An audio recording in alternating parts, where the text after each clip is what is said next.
Hello, I'm Luke McDaniel, and I'll be your host for today. Today we'll be talking about the environment. Now, as you can see here, more importantly, about the internet and how it affects the environment. Now, this is for a project in my internet class 199, where we have to talk about a given subject, and I chose to do this because the environment is very dear to me, as I am an environmentalist.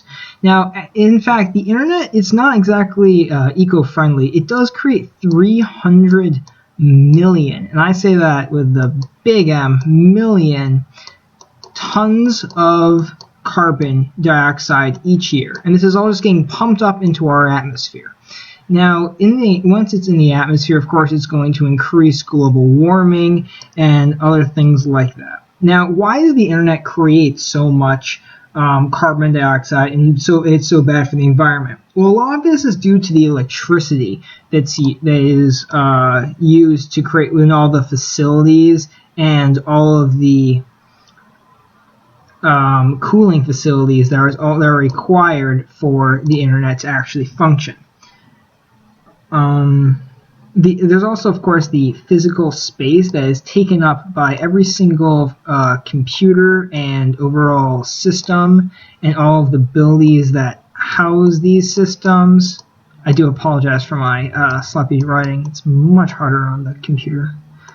So, of course, all this is all these electricity, and all these computers aren't going to get connected to each other from computer to server to another computer, with all these different people using them, and all this is going to take up resources, and it's going to take electricity.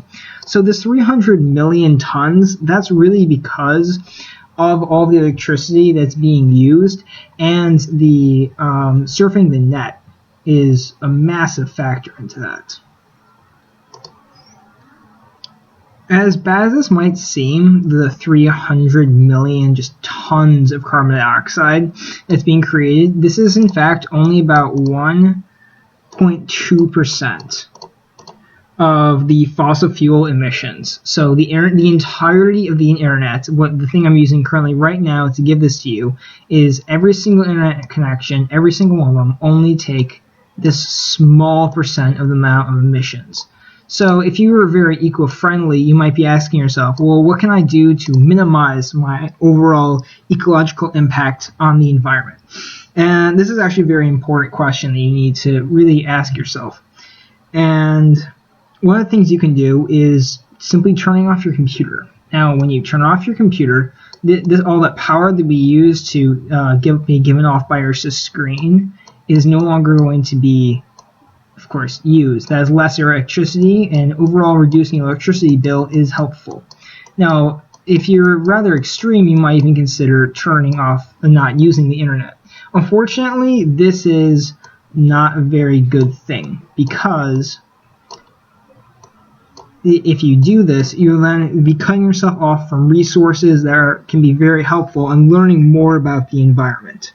So while you might want to simply be able to stop all of your carbon emissions, you really can't, because you need, the fundamental part of our society requires that you use this, and it's not really an option. So if you really want to reduce your carbon impact, you might want to focus on, instead of the 1.2%, that's the internet, you might instead want to consider the other 98.8% of the carbon emissions. There's things by factories and not carpooling to work. Yes, we always say we're going to carpool to work, but it never really ends up happening, does it? Public transportation doesn't really happen enough, and it would be very good if it did, because that is a massive contributor to it instead of the small amount that is the internet. Thank you very much for your time. This has been Luke McDaniel for 199. Have a nice day.